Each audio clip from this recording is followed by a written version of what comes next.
já foi nossa série especial de cases. Olá, Adriana, tudo bem? Oi, Ana, tudo bem?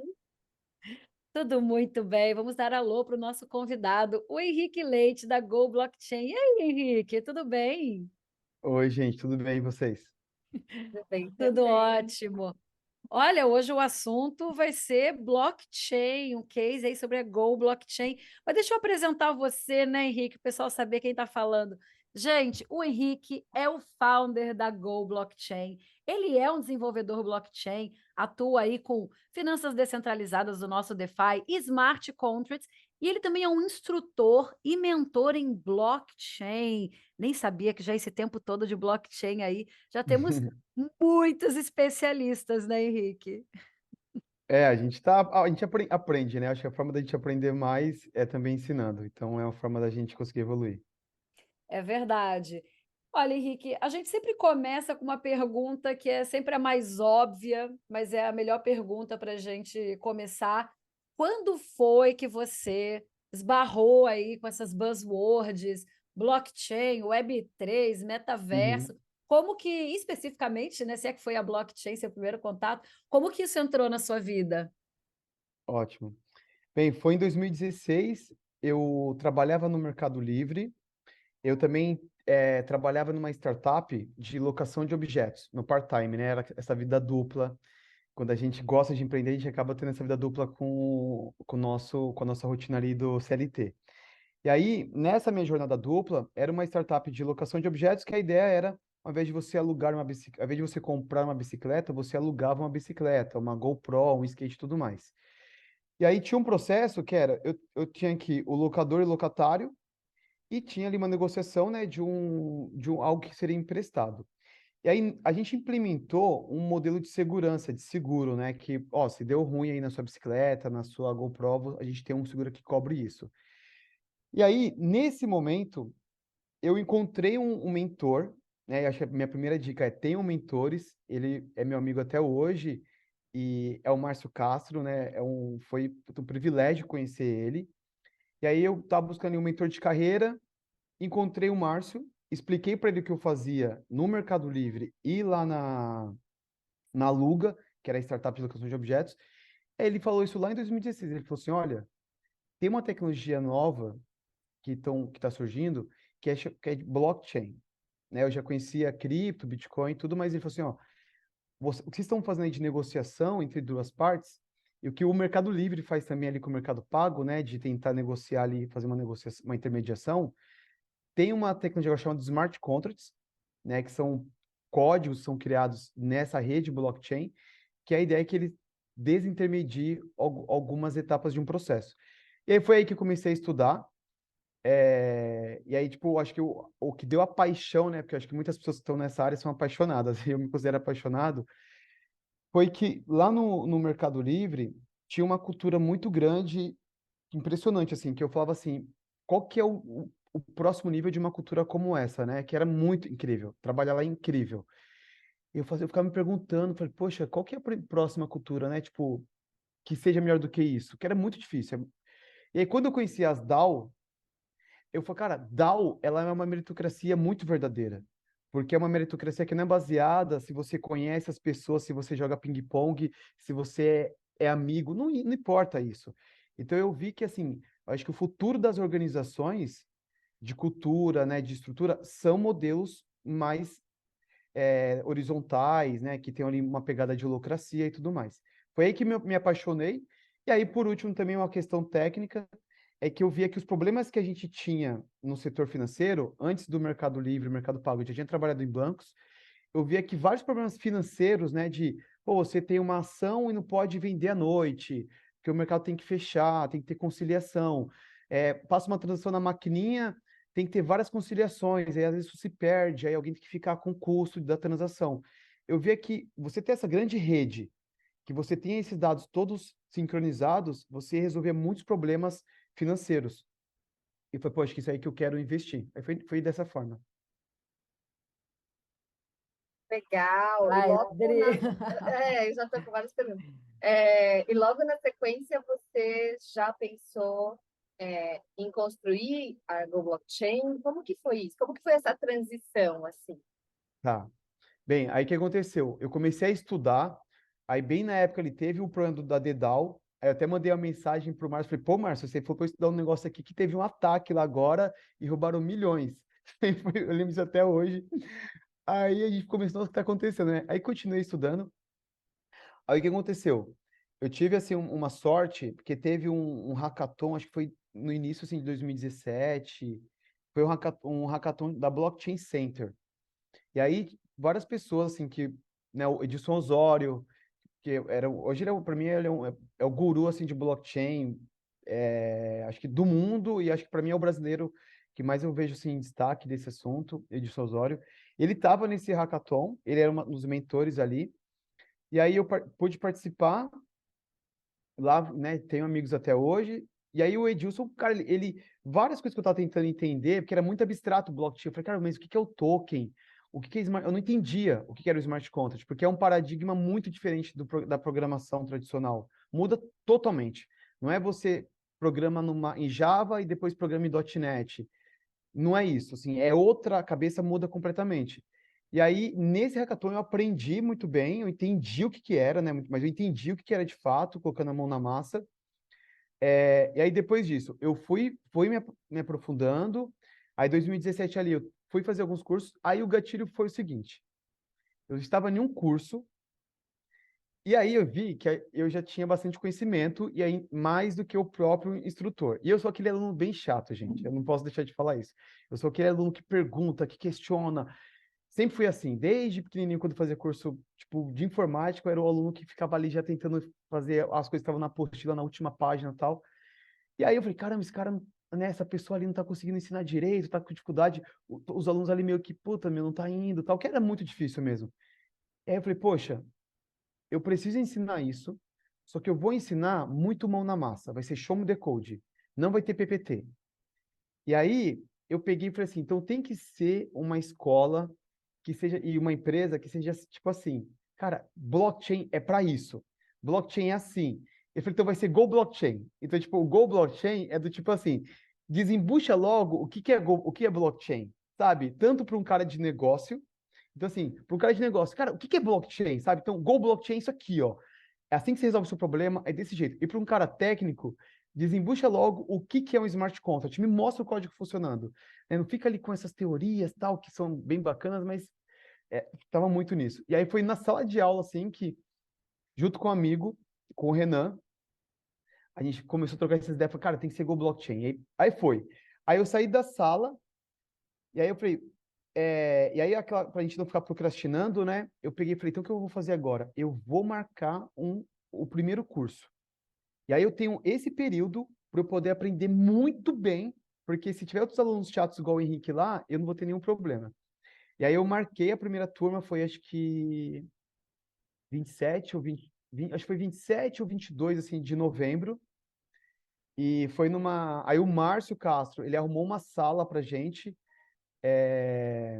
de um grande amigo do Basílio, um amigo dele também, depois, eles nos ajudou bastante com essa sala, era ali no centro de São Paulo.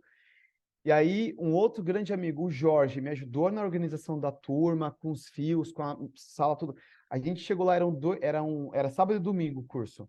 Pô, tinham mais de 30 alunos. Foi muito, assim, muita energia, sala lotada, e tem essa Em que foto ano hoje, foi sabe? isso, especificamente, desse primeiro curso que você deu? Em que ano Foi que foi? 2017. Henrique, eu tô chocada, porque é claro que a gente sabe que a blockchain já vem aí de mais tempo, inclusive os primeiros papéis que discutiam a possibilidade, né, de você ter uma Uhum. rede descentralizada e tudo mais, e a gente vai ter ali 2008, 2009 já com Bitcoin.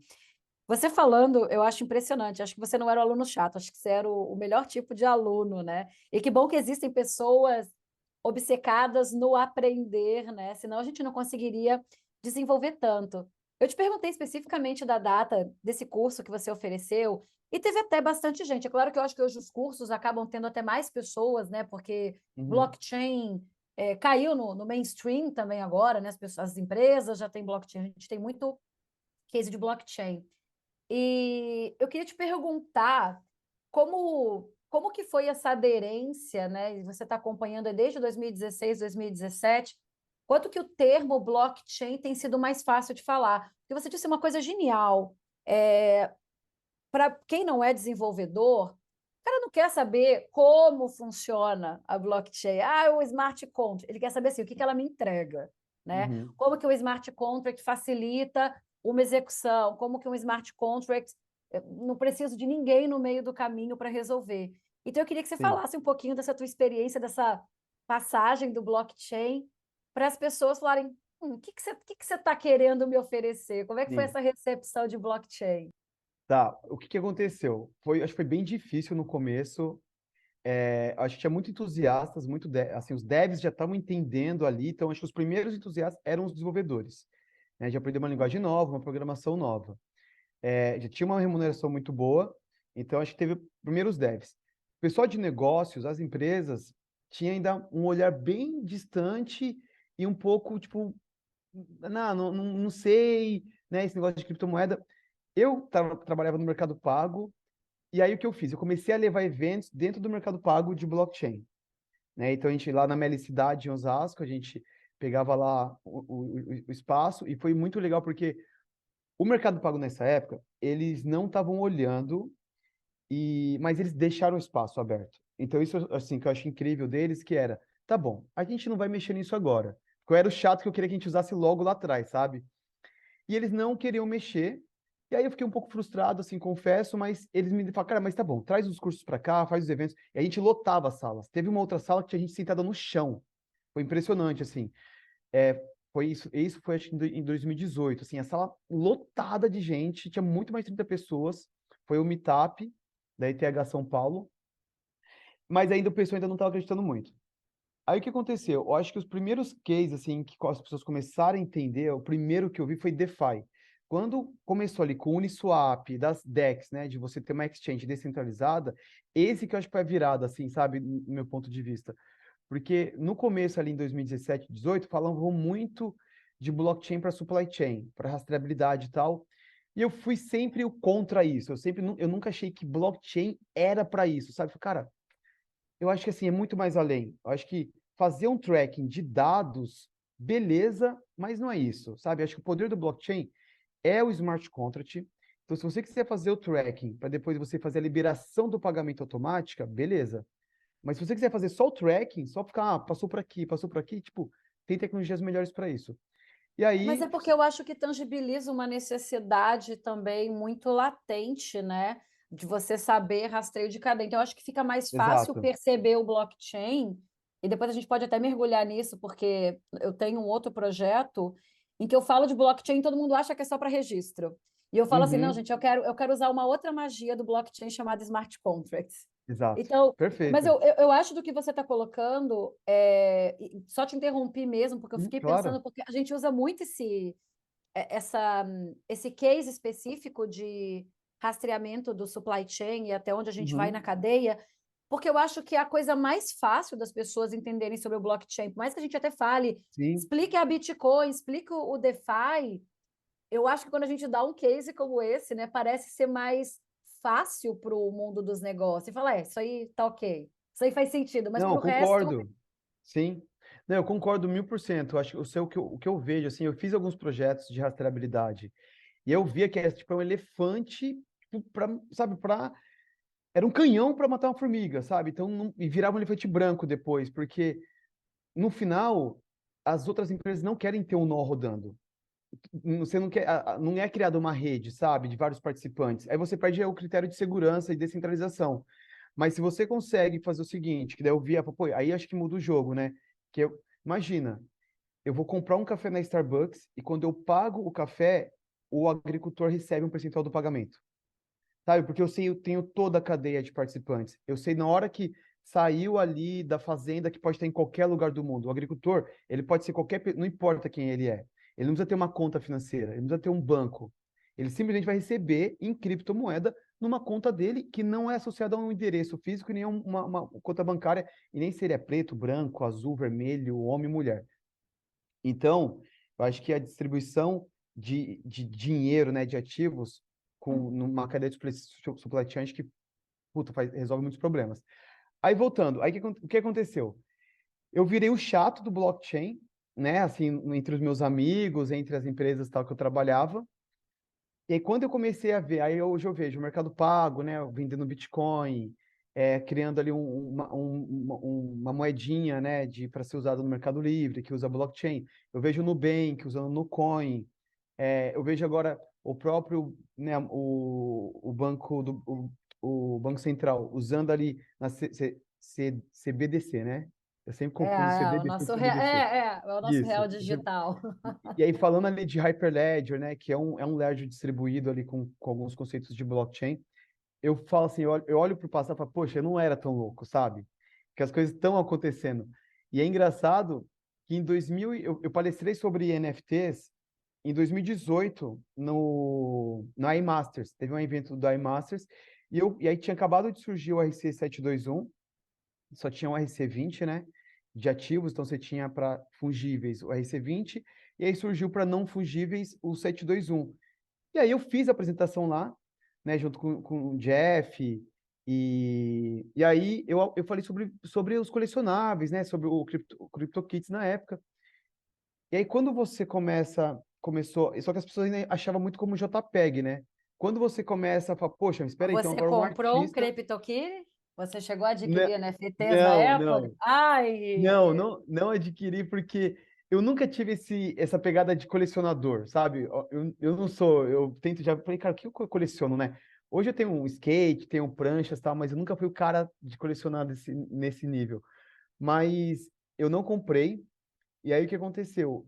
Aí quando eu vi que, então o primeiro movimento, DeFi, acho que foi o primeiro muito forte, e o segundo que eu vi foi com os colecionáveis, com os NFTs, a distribuição de royalties para os artistas, né? De um artista ali que era um artista que talvez estava ali meio escondido no mundo físico, vendendo no Instagram uma obra e tal, e esse cara ele fez uma transição para uma OpenSea e começa a vender agora para o mundo inteiro e começa a receber royalties por isso.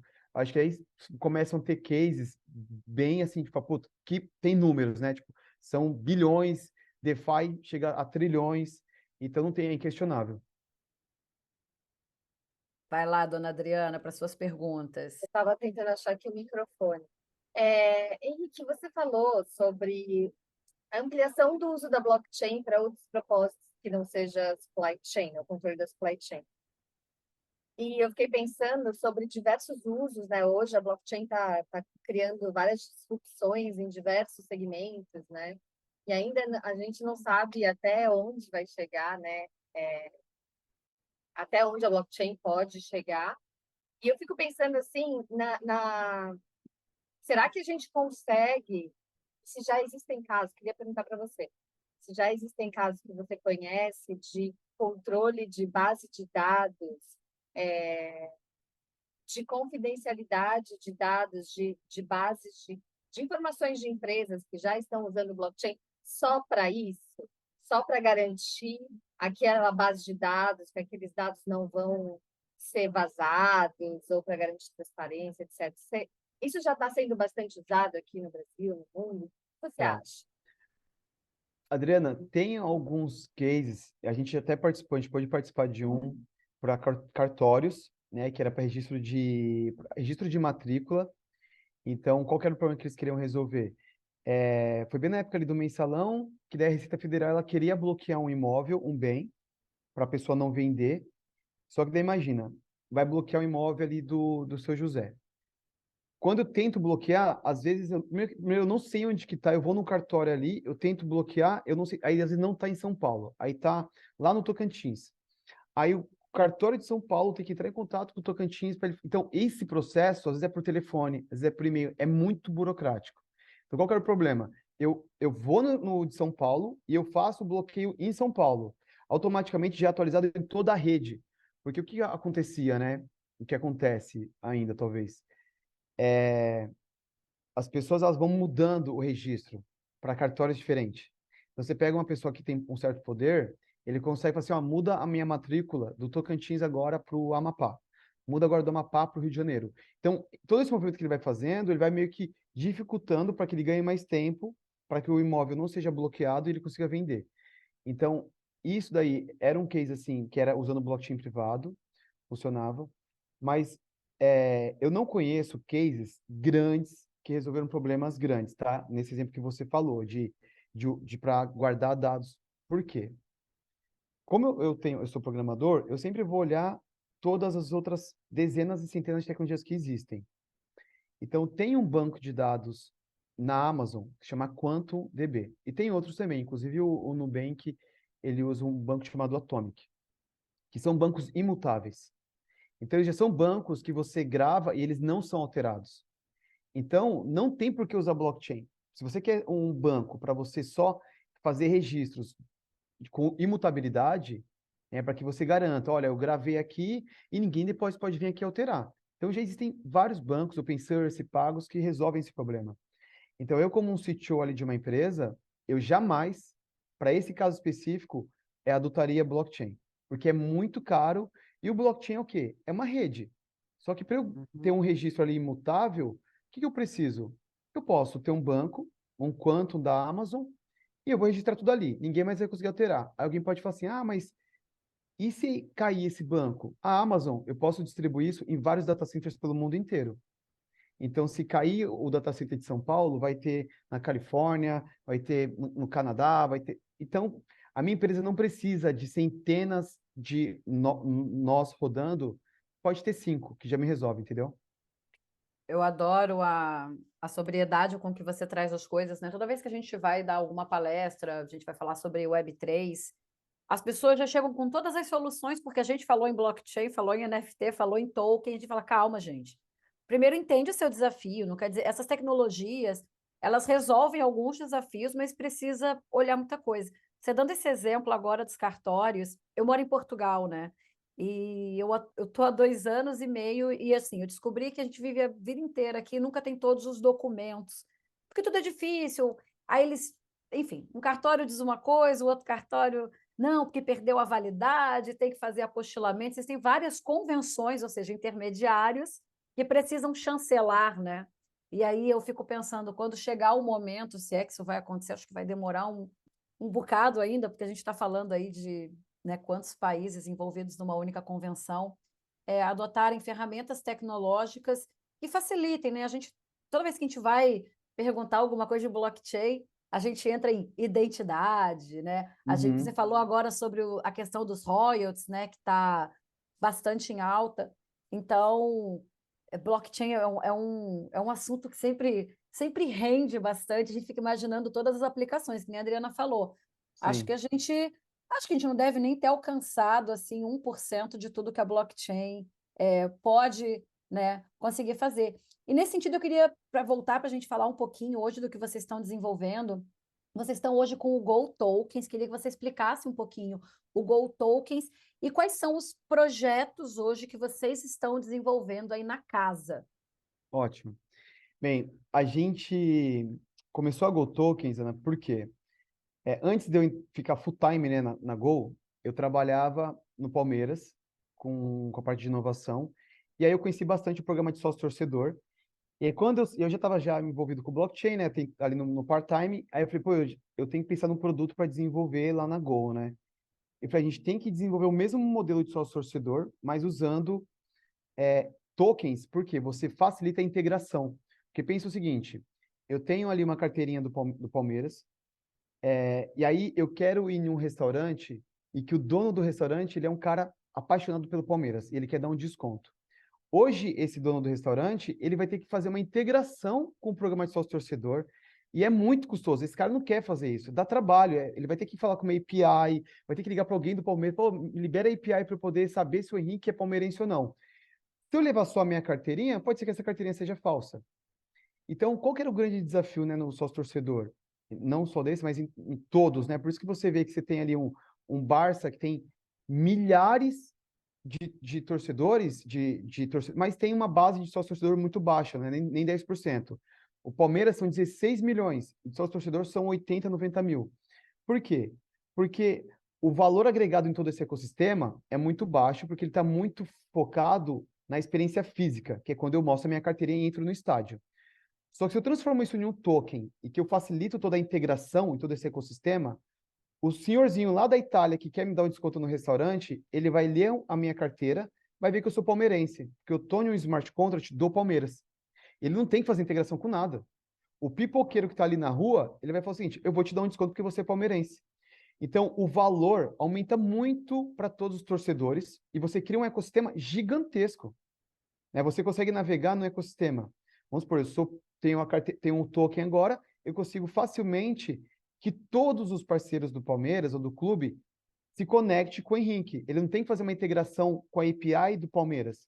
Ele olha no blockchain, porque agora você tem um Excel público que você sabe quem é palmeirense, entendeu? Então, a Nike, a Adidas, a Puma, sabe que o Henrique é palmeirense, no primeiro nível. Segundo nível, você tem ali as pessoas que são parceiras, né? Que não são patrocinadoras, mas são parceiras. Elas também conseguem olhar esse Excel público.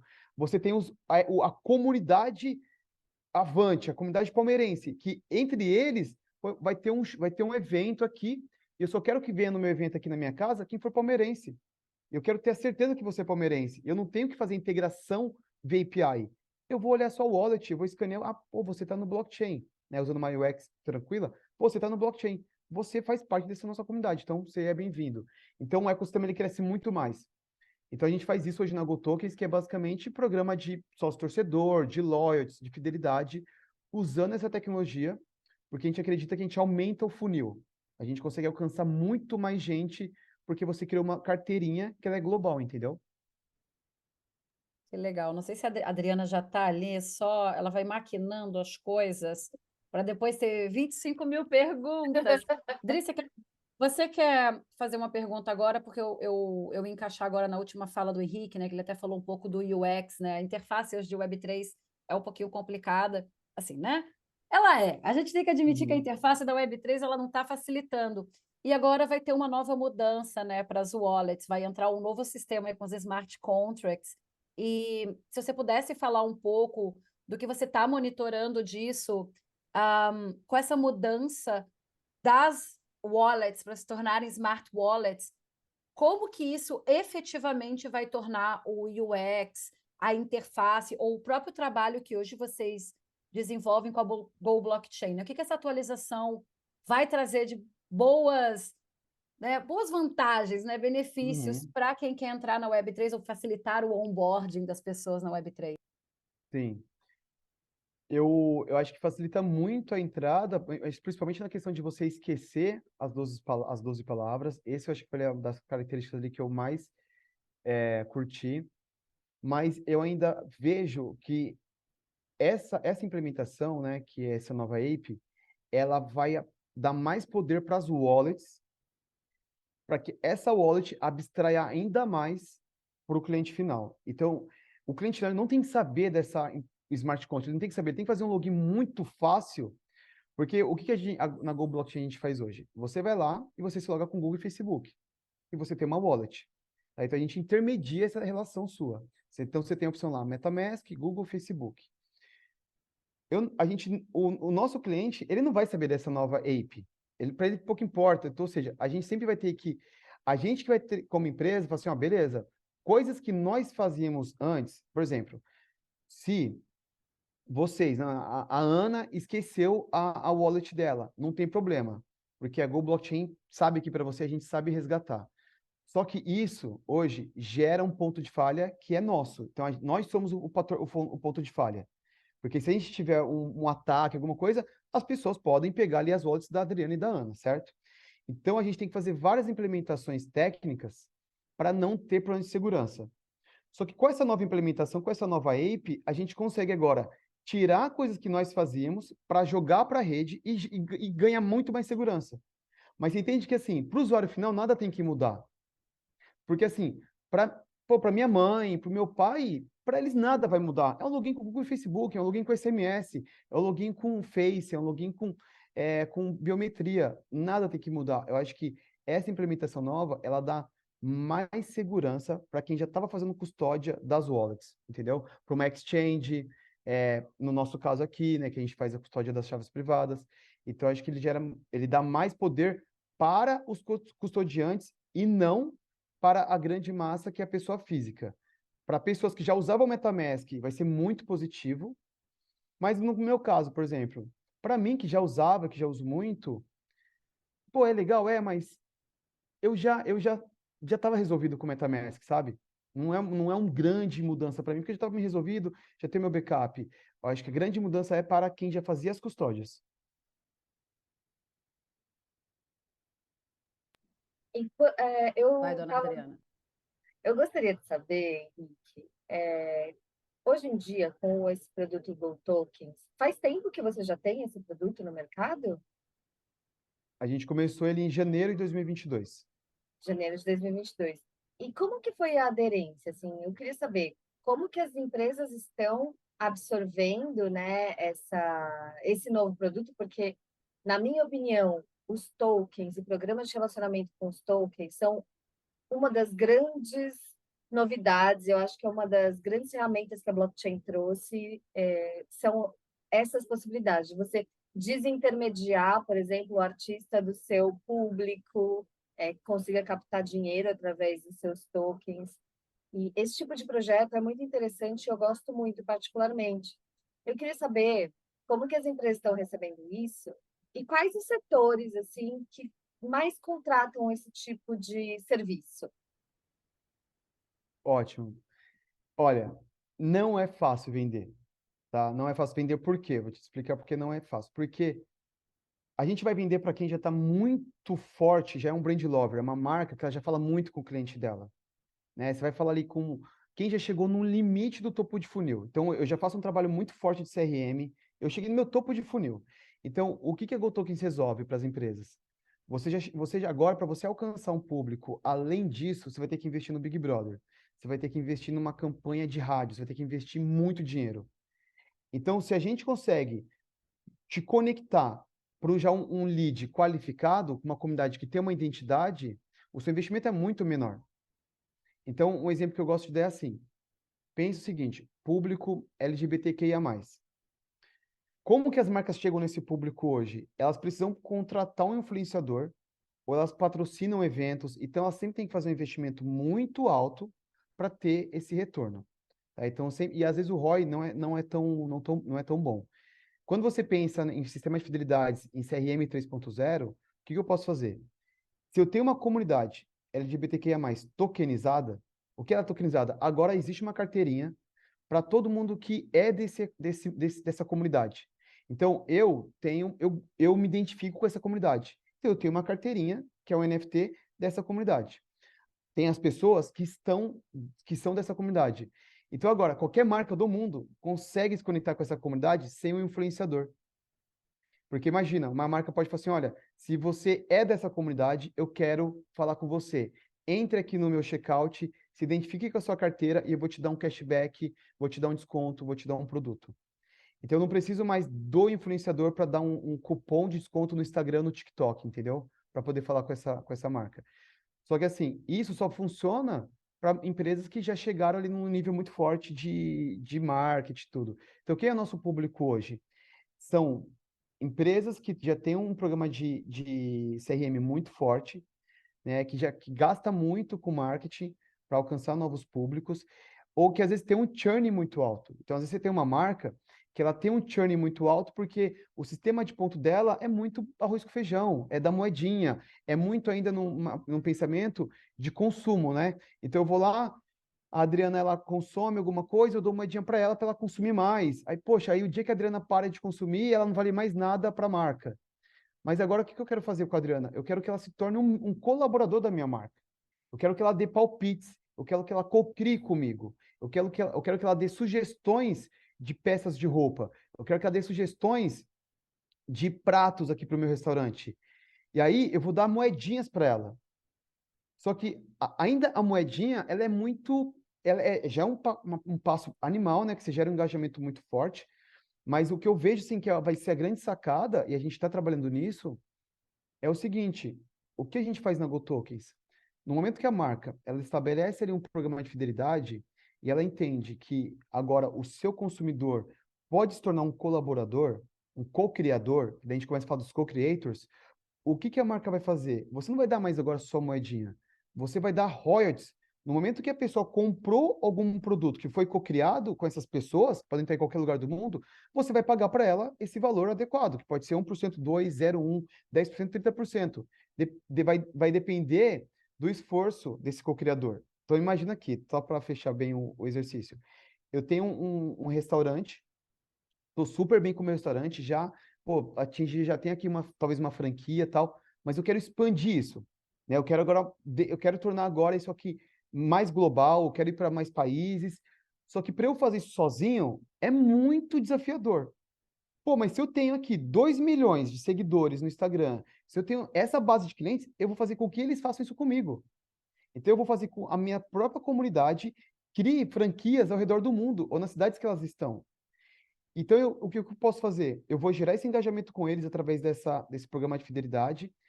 E aí, o que eu vou fazer? Eu vou usar, através da cripto, eu vou fazer o seguinte, gente, eu tô com uma ideia aqui de um prato novo.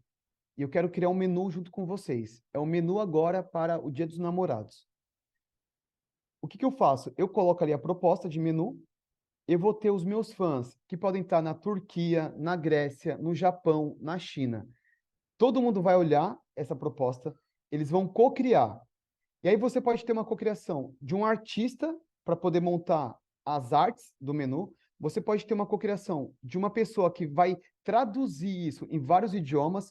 Um vai traduzir para alemão, outro para russo, outro para espanhol, outro para português. Então eu já tenho duas pessoas. Você vai ter agora a Dona Maria, que estava desempregada, mas que cozinha super bem, ajudando a fazer um prato novo. E ela não tem que conhecer cripto. Essa que é a sacada. Ela não tem que conhecer cripto. A Dona Maria viu a proposta em qualquer lugar que o primo dela falou, o sobrinho dela falou, o neto. Vó, olha lá, você pode. Sabe aquele seu prato que todo mundo adora? Manda aqui para essa empresa que parece que a senhora pode ganhar um dinheirinho. Você tem a Dona Maria aqui agora. Você pode ter depois outras pessoas que podem ajudar na logística desses alimentos, enfim. Mas vamos falar só desses três aqui para a gente, né, não viajar tanto. Só que o que acontece? O que a cripto gera de muito valor aqui? Essas pessoas estão em qualquer lugar do mundo. Só que daí qual que seria o modelo tradicional, né?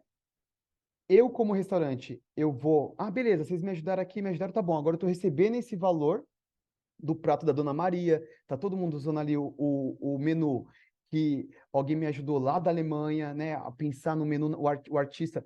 Aí, essas três pessoas, que eu não sei quem elas são, teriam que confiar que o Henrique vai pagar elas, certo? E aí começa a desconfiança, né? Porque falam que o blockchain vai no mundo de uma internet que precisa de confiança com menos intermediários. Só que para eu dar confiança, eu teria que envolver aqui um monte de intermediário que aumenta burocracia e tudo mais. E a Dona Maria vai ter que esperar um mês para receber o pagamento. E confiar que eu vou pagar, certo? O artista vai ter que confiar que eu vou pagar. Beleza. O que eu faço com a cripto? O que a gente consegue fazer na Go Tokens? Quando o pagamento foi feito no meu restaurante, eu vou pegar esse pagamento que foi feito em cartão de crédito, em Pix, em qualquer coisa, e esse pagamento está associado a uma conta inteligente, como se fosse um PayPal dessa nova era de co-criadores. O que esse PayPal faz? Ele vai fazer o split para todos os envolvidos naquele pagamento. E a Dona Maria vai receber esse pagamento em um cartão dela, Mastercard Visa. Ela vai usar isso no dia a dia. E não importa onde ela está. Ela não tem que ter conta corrente em nenhum banco. Ela vai pegar esse cartão e vai usar isso. E aí, gente, eu tenho um pouco de paixão nisso, tá? Mas a Dona Maria pode ser uma refugiada que não tem, ela tem um celularzinho, tem internet. Ela não tem o RG dela para abrir uma conta. Para eu falar, Dona Maria, para eu te pagar, você tem que abrir uma conta aí. Ela fala assim, nossa, meu filho, mas eu nem sei abrir conta. Ah, mas usa aí as contas digitais. Ah, mas eu nem sei, tipo, usar uma conta digital. Então, Dona Maria, eu vou te mandar um cartão, Visa e Master, que está no mundo inteiro, e você vai receber todos os seus royalties nesse cartão, e você vai usar no dia a dia. Acabou, entendeu? Eu gerei mais emprego, eu criei um modelo aqui global de co-criadores, e ninguém tem... Então, o resumo disso é uma DAO. Criei uma espécie de DAO, mas sem falar que é uma DAO, entendeu? É isso, gente. Um pouco aí do que a gente Ai, está. Henrique! Henrique. Eu estou muito maravilhada. Não, É bonito ver ele falando, né? Assim, eu fiquei porque muito as feliz pessoas com isso. acham tudo muito legal, mas você tem um negócio de, né? Chama muita atenção, brilha o olho. Que bacana, que legal. Esse exemplo acho que foi perfeito, Adriana. Tem um Não, valeu, gente. exemplo de co-creators da Lego que eu gosto muito. A Lego, você conhece? Sim. Eles têm um programa de inovação aberta que eles chamam todos os fãs da marca para decidirem qual vai ser o próximo projeto. Então, o fã vai lá e fala, eu quero fazer um projeto, sei lá, do Seinfeld. E daí os outros fãs vão lá e votam. aquele que tiver mais votação e a equipe do Lego falar, ok, isso vai para ser criado. E eu não sei se tem remuneração. Eu acho que não tem remuneração nesse programa. É uma plataforma que eles fazem lá, mas esses tokens, eles, eles matam esse problema, né? De você não ter mais, você não conseguir dar dinheiro para as pessoas que participaram do processo, né? Com os tokens, a pessoa vira sócia de verdade, Exato. né? Isso é muito Facilita, né? legal. Não, Nossa, é Por tomara. meritocracia de exemplo, verdade, né? É uma É, meritocracia justa, porque você fala assim, ah, beleza, você me deu um tapinha nas costas, colocou meu nome ali no Instagram, que eu participei, mas será que a minha filha de 4 anos vai querer esse comportamento com a marca? Será que ela vai querer uma coisa mais ativa, do tipo, poxa, vocês estão ganhando aí bilhões e eu tô aqui ganhando um tapinha nas costas e ganhei um Lego de presente em casa? Eu acho que talvez a minha filha, eu já me incomodo com isso, talvez eu acho que a minha filha, os meus netos, eu acho que a tendência é querer um pouco mais uhum. de participação mesmo, sabe? Eu não quero só uma uhum. moedinha, eu quero participar de verdade, porque eu amo você e eu gosto de usar a sua marca. Eu acho que Ai, esses quantos concursos programas. como esse? Pode falar, Adri. Não, ia falar que todos os programas de inovação aberta que contam com a ajuda dos clientes, que existem muitas empresas fazendo isso. Eu participo de um da Nestlé, que eles ficam enviando comida para minha casa para eu testar antes. Legal. Todos esses programas de inovação aberta são target, sim, para esse tipo de solução, né? Sim. Que ele já tem a plataforma de como funciona, né, o mecanismo de cocriação, mas eles não têm, provavelmente, a forma de pagar e construir comunidade mesmo, né? Eles terem um clube de verdade que se comunica e que estão juntos, unidos pelo token, né? Exato. E quantos concursos, né, que acontecem pelo mundo e nós não conseguimos participar porque na nossa localidade Exato. não tá à disposição, como esse da Lego eu também conheço, fizeram inclusive o do The Office, que você usou o exemplo do Seinfeld. Quem escuta o podcast sabe que eu não gosto de Seinfeld, eu gosto de The Office, eu rio com outras coisas. Mas eu achei bonito o que você falou, Henrique, dessa referência, né? Porque nós vivemos numa bolha em que todo mundo tem identidade, todo mundo abriu uma conta no banco e a gente não tem muita noção de realidade, né? De quantas pessoas desbancarizadas existem no mundo que não podem receber seus pagamentos. É isso. Ou você não ter uma identidade. Eu te dei o exemplo, né, de estar aqui em Portugal. Eu, obviamente, tenho meus documentos como brasileira, mas eu tive que refazer todos os meus documentos no outro país. E é claro que isso me custou tempo. Eu fiquei pensando, imagina isso num outro grau, né? Numa Uhum. coisa da pessoa não ter nenhuma certidão de nascimento. Então, eu gosto até Pois é. desses aspectos filosóficos e sociais, políticos, né? Também são Uhum. gestos políticos da gente trazer. Eu vou fazer uma pergunta aqui, vou deixar depois outra para a Adriana, porque a gente se aproxima do fim. E apesar de você já ter compartilhado bastante dessa imagem, e eu vejo que você fica assim, peraí, eu não vou viajar muito, eu vou trazer só alguns Sim, exemplos. eu tento. Mas olha, por sinal, são os podcasts que a gente mais gosta, são aqueles em que a gente pode pirar sobre algumas coisas para poder imaginar, né? O que pode Sim. ser, o papo sempre fica fascinante. Mas eu queria saber o que você está vendo aí de futuro, né, para essa nova economia descentralizada, esses relacionamentos descentralizados, mas ao mesmo tempo em que a gente consegue se encontrar mais, né, pertencer a esses nichos. Quais tendências você está vendo? É uma visão meio futurista, assim. Uhum. Mas o que você está vendo? Pode ser coisas que já estejam acontecendo, mas um desejo seu, uma visão sua a longo prazo aí para blockchain, descentralização, confiança e tudo mais. Show. Como o que eu vejo assim muito, eu vejo isso acontecendo é a gente ter uma economia, um sistema financeiro global que seja mais interoperável, né? Que seja mais fácil de ser, as coisas sejam cambiadas, né? Cambiáveis ali, então eu tenho uma moedinha, um peso, eu tenho um real, eu consigo trocar muito fácil. Eu tenho um dinheiro aqui, eu mando para qualquer lugar do mundo muito fácil. E eu acho que no momento que a gente conseguir, que a gente está construindo já, igual o DeFi está fazendo já, né? Uniswap, todos esses protocolos. No momento que a gente tiver tudo isso conectado, onde agora o meu banco não está no Brasil. E eu acho que sempre vai ter que ter proteção de lavagem de dinheiro. Eu acho que a gente nunca vai ter que abrir mão do regulador. Isso é muito irresponsável. A gente fala, não, não quero. Cara, a gente tem que pagar imposto, a gente tem que ter QIC, a gente precisa ter o mínimo, porque às vezes, eu acabo tendo muita entrada de coisas ruins também nisso, né? Então, eu acho que a gente tem que usar o bem da tecnologia primeiro, criar essa nova estrutura financeira global, que ela seja extremamente flexível, que ela seja 24/7, que ela não tenha pontos de falha, né? Que eu posso pegar meu dinheiro e levar para qualquer lugar do mundo. Cara, que eu não estou dependendo ali que se o banco vai fechar ou se eu não posso vender porque teve um problema. Né? Você pega ali o exemplo das exchanges e das DEX. As DEX, elas podem ser lentas, mas elas nunca ficaram fora do ar. Sabe, às vezes você tem um plano exchange que ela pode, ou não, às vezes ficar fora do ar. E ela tem que investir muito dinheiro, né, nisso. Então eu vejo um futuro onde a gente tem essa economia mais distribuída, mais flexível, que tudo seja um grande open finance. E aí, nesse momento que a gente tem isso, eu vou ter a construção de novos modelos de negócio, tipo novos Airbnb, novos Uber, que eu vou ter um dono do carro que podem ser, o carro pode ser tokenizado, eu vou ter 100 pessoas dono do carro. E quando alguém pagar a corrida, as 100 pessoas ganham. Eu vou ter um Airbnb que eu vou ter várias pessoas cuidando ali do imóvel, eu vou ter desde uma pessoa fazendo a trip com o visitante numa cidade para apresentar a região e que fala em vários idiomas, e todo mundo sendo remunerado quando a pessoa paga o Airbnb, né? E não como é hoje, que eu pago o Airbnb, aí eu tenho que, esses serviços eu tenho que pagar por fora. Então, no momento que a gente tem essa economia mais distribuída, mais flexível, mais inteligente, a gente consegue criar novos modelos de negócios que geram mais emprego para as pessoas. Então, o meu futuro, assim, o futuro que eu vejo que eu acredito muito nisso, eu espero que aconteça e eu tenho total convicção que vai acontecer, é a gente, através da blockchain, permitir que mais pessoas tenham empregos. E não importa onde elas estejam, que mais pessoas tenham acesso ao dinheiro.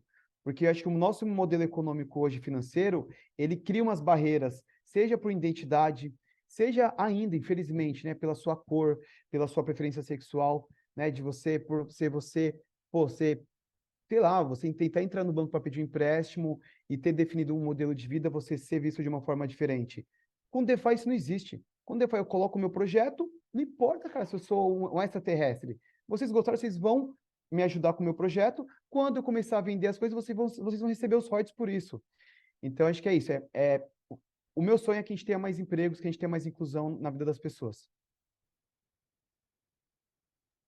Adriana, É muito reflexiva, Adriana. inspirador, é muito inspirador, todas as possibilidades do blockchain, onde a gente tira um pouco as burocracias, né, e os entraves e permite a democratização de muitas coisas, né, da participação das pessoas em coisas que elas de fato têm interesse e que elas possam aplicar suas habilidades naquilo que elas têm interesse, que elas gostam, que elas são boas. Hoje em dia, uma coisa que eu vejo é que as empresas ainda não conhecem. Quando a gente vai dar palestra, a gente vive numa bolha também, eu e a Ana, que a gente está rodeada do pessoal da Web3. A gente entra no nosso LinkedIn, parece que está todo mundo na Web3, por exemplo, né? Você também acontece isso. Mas a gente vai falar com as pessoas e ninguém sabe do que está acontecendo, ou poucas pessoas de fato conhecem. O que você acha que seria necessário, e aí agora a última pergunta, se a Ana não tiver mais pergunta, eu acho que esse modelo, ele ainda é pouco conhecido, porque talvez as pessoas tenham medo, porque talvez esse mercado de NFT ficou marcado por problemas de criptomoedas, e as pessoas ficaram um pouquinho ressabiadas, porque quem conhece fica incrivelmente maravilhado. Quando a gente explica o que é isso tudo para as pessoas ficam, caramba, por que eu não conhecia isso até agora? O que você acha que é necessário que a gente faça, as pessoas que conhecem de Web3, para incluir mais pessoas e mais empresas para dentro desse mundo que eu acho que poderia estar muito mais povoado? O que você acha, Henrique? Adriana, acho que a primeira coisa que vocês já estão fazendo muito bem, que é educação. Acho que essa, assim, é o pilar necessário, né? Continuar educando, continuar fomentando isso, né? Com palestras, podcasts, cursos e tudo mais. O segundo é cases sendo divulgados, né? E cases com empresas que são da Web2. Porque quando você pega ali o modelo de DeFi e aí você fala de Uniswap, as pessoas não conseguem ainda se identificar. Então, acho que quando a gente começa, a Starbucks, com o programa deles agora, né? Pô, já teve ali um resultado, uma pré-list, já está dando certo. Vamos ver agora. Então, eles já mandaram, eles fizeram um report que deu certo, primeira fase. Então, agora, as outras empresas começam a falar, pô, peraí, então tem um programa de fidelidade que parece que funciona e está dando números. Eu acho que o problema hoje é que a gente não tem números ainda o suficiente para provar que a gente resolve problemas de verdade. Sabe, acho que o número DeFi já mostra, mas ainda é uma bolha da galera cripto. Acho que a gente tem que pegar assim, cases grandes nessa indústria atual que resolveram problemas e que não foi uma coisa muito pontual, que era uma estratégia, porque muitos projetos que eu vejo, eles são ações de marketing muito pontuais. Né? Ah, eu vou lançar uma coleção e depois sai do ar. Não existe, igual o caso da Starbucks, acho que é o mais claro ali, que é uma estratégia de uma empresa que colocou isso no core dela. Ela não fez só uma coleção e vendeu e acabou. Não, ela pegou e, cara, ela tá olhando o que hoje é o programa de fidelidade deles, é o mais poderoso do mundo, corresponde a quase 40%, é um número muito grande, assim, da receita deles, e eles estão olhando, colocando um produto desse no core deles, entendeu? Então, acho que primeiro, educação, cases que resolvam problemas de verdade. Eu acho que eu me policio muito aqui na Gol, que como a gente é muito, né, entusiasta e muito apaixonado, a gente sempre está olhando a tecnologia e não resolvendo a dor do problema, não resolvendo a dor do cliente, o problema que ele tem. Então, assim, a dica que eu dou para mim mesmo, e gostaria de deixar aí para quem estiver ouvindo, é esquece a tecnologia um pouco, sabe? Olha o problema que você está querendo resolver. E olha o tamanho desse problema. Porque, assim, tá bom, tem um problema, mas será que para eu resolver não poderia ser um Excel? Será que não poderia ser um Google Forms? Será que não poderia ser já uma outra ferramenta que já existe? Né? Pô, então, porque é sempre aquela história, né? Para eu resolver esse problema, se eu colocar muito esforço, pode ser que ele não se pague. Então, eu vou resolver esse problema dessa forma.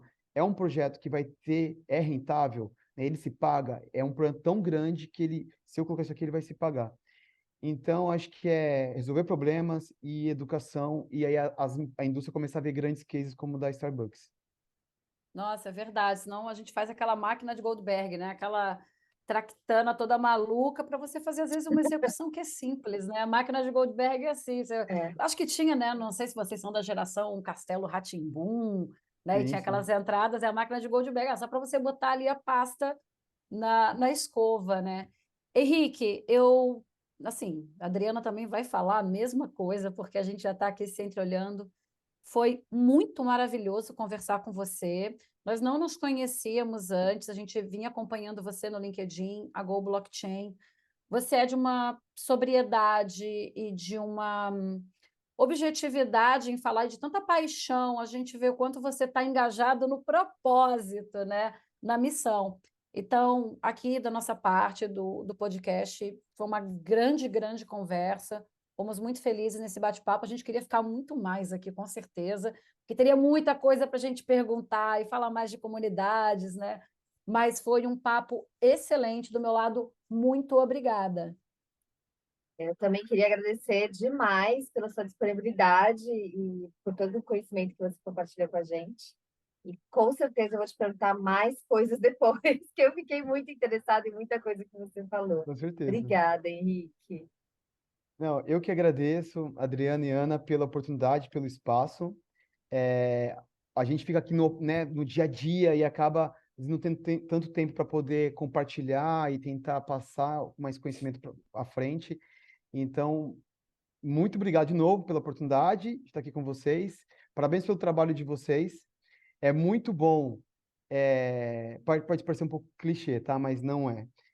Ver vocês duas, mulheres, fazendo isso, puxando esse assunto. A gente precisa ter mais, tem que ter mais gente esse movimento para ficar uma coisa.